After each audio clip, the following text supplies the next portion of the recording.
Bismillahirrahmanirrahim. Assalamualaikum warahmatullahi wabarakatuh. Warahmatullahi. Perkenalkan, nama Al-Fakir Maulana dari Solo. Saya akan bertanya kepada Gus Baha. Niki Gus, sebagaimana tema hari ini memahami Al-Quran dengan meneladani Rasulullah. Kami sering mendengar pengajian Gus Baha, yang mana Gus Baha sering mengaturkan, sering berkata, semakin banyak ayat yang kita pahami, semakin kita dekat dengan Allah Subhanahu Wa Taala. Kurang lebih begitu kalau salah, ngapunten. Atau bahkan Syekhona Maimun, Mbah Maimun menika juga dawuh, seberapa banyak kamu paham Al-Quran, maka sedekat itulah kamu dengan Allah Subhanahu Wa Taala. Pertanyaannya Gus, kami terutama pulau mewakili anak muda yang awam ini banyak yang tidak jebulan pondok pesantren, bahkan tidak tahu bahasa Arab, hanya bisa membaca terjemah. Nah ini sedangkan panjenengan sering dawuh kalau misalkan memahami Al-Quran itu harus malian bil Arabiyah, harus menguasai mufrodat banyak bahasa Arab. Tapi kita ini juga pengen dekat dengan Allah, pengen dekat dengan Allah. Nah, apakah kita boleh membaca terjemah, sedangkan terjemah ini tidak bisa mewakili makna ayat itu? Niki yang pertama. Yang kedua, buatan berat yang kedua, yang ringan. Hari-hari ini lagi viral berita seorang Gus.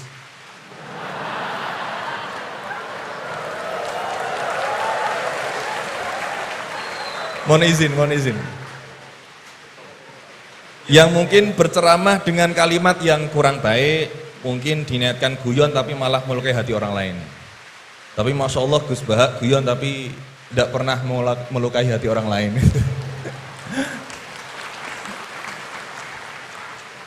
Nah, pertanyaan saya Gus, ngapunten, karena ini pasti ke Gus Baha, tidak mungkin ke Gus Quraisy Shihab, tidak mungkin. Karena pasti Gus Baha.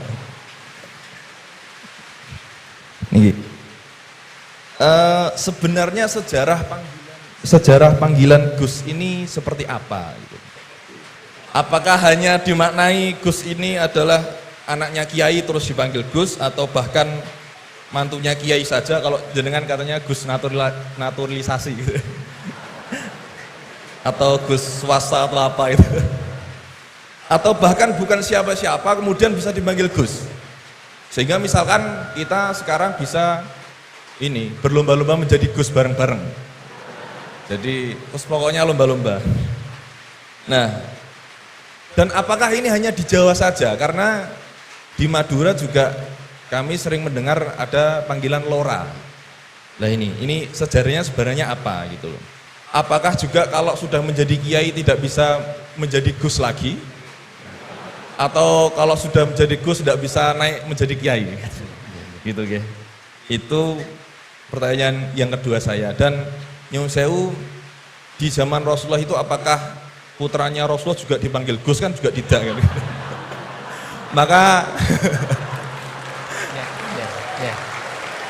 Maka kalau Gus ini tidak ada di zaman Rasulullah, berarti semua Gus ini bid'ah gitu loh. Karena Gus tidak ada di zaman Rasulullah. Ngerti nggih? Ya, jadi intinya sejarahnya dan standarisasi Gus itu apa yang orisinil gitu. Yang kalau misalkan di Indonesia ini yang Gus orisinil hanya jenengan, berarti semuanya palsuan gitu. Lah ini tentu bisa dijelaskan Gus. Ngapunten, matur suwun sangat. Wassalamualaikum warahmatullahi wabarakatuh. Waalaikumsalam warahmatullahi wabarakatuh. Baik, terima kasih Gus Maulana. Mohon berkenan dari Gus Baha ya. Ini yang provokatif dulu itu ya. Semoga diampuni oleh Allah Ta'ala. Begini, satu itu saya tidak medsosan, tapi ya dengar-dengar laporan macam-macam lah tentang sekian pihak itu. Begini, saya cerita ini biar sampean tahu bahwa Pak Rektor ngundang saya ini tidak salah kan. Memang benar-benar pemateri yang baik.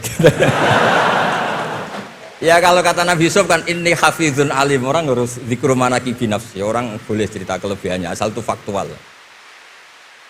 Begini, suatu saat, ini cerita di kitab Ihya, suatu saat Nabi Musa itu sholat istisqa, itu doa apa saja itu sudah dipakai, nggak mandi, Nabi Musa nggak mandi, tetap nggak mandi. Kata Allah, inna fihim namaman, di komunitas anda yang ikut sholat itu ada yang tukang adu-adu, namam, provokator. Maka kamu doa kayak apa tetap enggak akan saya ijabahi.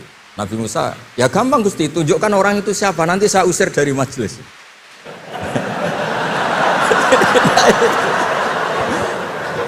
Jawabnya Allah itu lucu. Saya ini orang yang mengharamkan namam, mengharamkan namimah. Kalau saya menunjuk orang itu berarti saya juga namam. Intinya itu Allah terus mengabaikan sekian peristiwa namam. Jadi kalau pertanyaan provokatif terus kayak gitu tuh mesti diabaikan oleh Allah Ta'ala.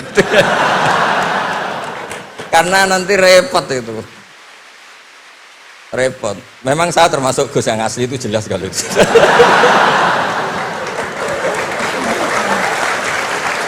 Itu, nah ini Pak Fathul Wahid tahu betul keluarga saya karena beliau orang Jepara ngajinya gitu. Ya, terus masalah fatwa tadi, fatwa sosial atau memahami pakai terjemah begini seperti yang dikatakan Pak Kures. Ada pegangan yang umum kayak sidik, amanat, tabligh, fatwa. Itu memang lewat terjemah nggak apa-apa. Tapi ada terjemah yang nggak mengganti bahasa Arab. Misalnya kata sembahyang, mungkin perasaannya orang Bali sembahyang itu apa, perasaan kita sembahyang itu apa, itu kan subjektif.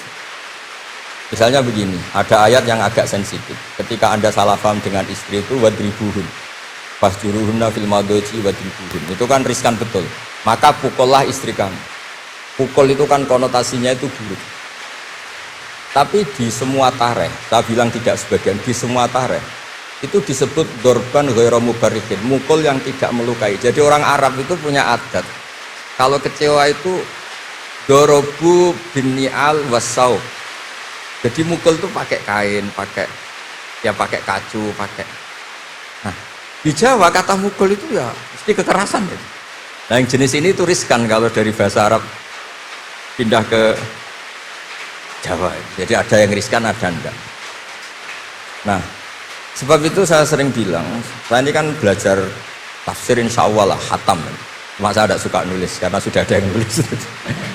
Karena saya nulis tetap saja dianggap top Pak Kures, jadi tidak usah nulis lah. Begini, yang penting saya menghormati beliau karena nulis khatam. Pentingnya nulis itu memang khatam, mulai awal A sampai Z.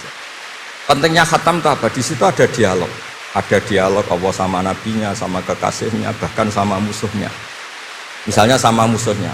Itu Nabi Musa masih dibilangi sama Allah faqula lahu qawlan layyinan. Ini penting saya utarakan. Nah, suatu saat Harun Ar-Rasyid ini didatangi ustadz, mungkin ustadz yang amatir lah, masih latihan ustadz, jadi masih ekstrim gitu. Ya Amirul Mukminin, ini nasihun lak famusyaddidun alaika fala tajidanna fi nafsika aliya syai'an. Dia sampai latihan bahasa Arab nanti Pak Rektor. Bukan Anda, Gus naturalisasi tadi Anda. Saya akan memberi nasihat engkau, kemudian cara nasihat saya itu musyaddid, ekstrim, maka jangan kamu anggap serius, maksudnya jangan penjarakan saya ketika saya nasihat ke kamu ini kasar. Jawabnya Harun Ar-Rasyid itu langsung bilang gini, bilang ya jahil, ini karena Arab. Orang Arab itu kalau ngomong jahil itu tidak sekasar yang kamu bayangkan, karena makanya bahasa Arab itu susah. Saya itu ini cerita ke Pak Kures, ini curhat, bukan cerita mufti, curhat. Kiai Jawa kalau maknani wailak waihak itu ciloko kue. Padahal sering Nabi itu kalau kecewa sama seseorang bilang wailak sama waihak. Nah, akhirnya santri tanya, lo katanya Nabi itu halus sopan santun kok ngendikan wailak waihak, yang artinya itu celaka kamu. Ada orang tanya Nabi dan orang itu tidak paham. Nabi ngendikan apa? Sakilat ka umuk. Cek siale mbokmu anak kue. Diterangkan nggak paham. Tapi sarah-sarah kayak kitab Irsyadus Sari itu bilang gini, kalimatu tarohumin wa talatufin, ini kalimat yang orang Arab tuh merasa dekat sehingga bilang wailak. Tapi Kiai Jawa tetap saja maknani ciloko. Masalahnya di konteks itu yang dawuh itu Kanjeng. Nah, saya ngintikan ini orang Solo ini kan gak apa-apa, kayak bakat gitu aja terus orang itu. Nah, yang seperti ini nggak bisa dipindah ke terjemah. Dan itu saya teliti dari sekian tradisi. Ya tadi kayak wadribuhun. Makanya terus ulama nyusuli dorban wa mubarrihin. Mukul tapi tidak melukai. Karena orang Arab itu biasa kecewa mukul pakai peci. Tapi kalau orang Jawa nggak bayang. Kedua misalnya contoh mahar. Orang Arab kalau masih mahar itu banyak. Karena jumlah mahar banyak, kemudian setelah suami istri hubungan intim, setelah dicerai itu kadang kepikiran ngambil karena maharnya misalnya alpat 1 miliar gedung. Sehingga harus ada pelarangan mengambil ulang mahar. Wa in aradtum istibdala zawji makana zawji wa ataitum isdahunna qintaran fala ta'khudhu minhu syai'an. Atakhudunahu buhtana wa itsmam mubina. Wa kaifa ta'khuduna? Mahar yang sudah kamu kasihkan jangan kamu tarik lagi. Wong kamu sudah hubungan suami istri kok maharnya ditarik lagi. Jangan. Kenapa ada kata jangan ambil lagi? Karena maharnya itu alpat, gedung, uang 1 miliar. Dulu Pak Rektor ketika nikah itu seperangkat alat sholat, gak dilarang juga gak akan diambil itu.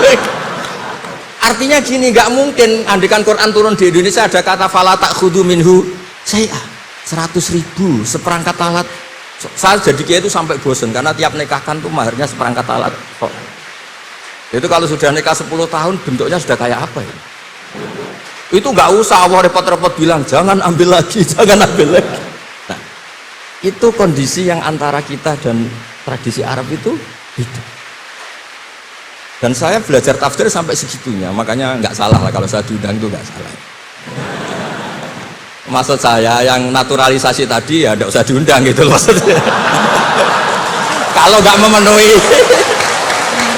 memenuhi kualifikasi tafsir loh. Ya karena kalau nggak memenuhi kualifikasi apa tafsir. Tapi jangan terus ngundang saya terus, nggak mau juga saya. Nah tadi yang pertanyaannya Pak dosen Pak Gofur tadi. Nanti Pak Kures nambahin. Hukum sosial itu memang nggak pernah mengikat di semua sisi ya, karena memang patokannya itu begini. Saya ambilkan contoh di Quran ya, karena ini memang tema tafsir. Di hal-hal sosial itu kekasihnya Allah pun didhawuhi Allah begini. Wa in adri la'allahu fitnatul lakum wa mata'ul lakum. Wa ma adri ma yuf'alu bi wala bikum. Jadi Nabi misalnya mau perang, misalnya perang apa ini, Allah terus bilang, Muhammad kamu tenang saja, pasti menang. Enggak. Karena kalau dibilang begitu nanti kendilnya Nabi atau keberanian Nabi dikirakan ada jaminan tetap. Sehingga nyuwun sewu Nabi juga pernah mengalami perang menang di Badar, pernah mengalami kalah di Uhud.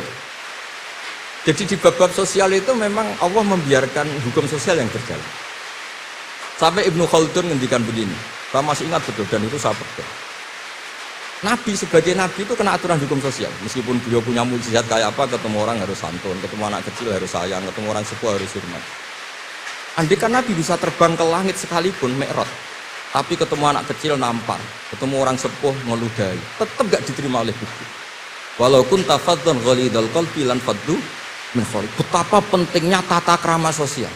Kata Ibnu Khaldun, hadza Rasulullah man uyyida bil kauni kulli. Ini Rasulullah orang yang di backup sekian alam raya.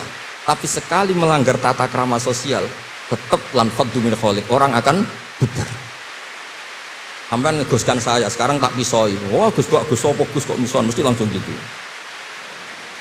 Ya coba misalnya sekarang nyon sewu saya ngeludahi Pak Rektor, langsung dipecat ya.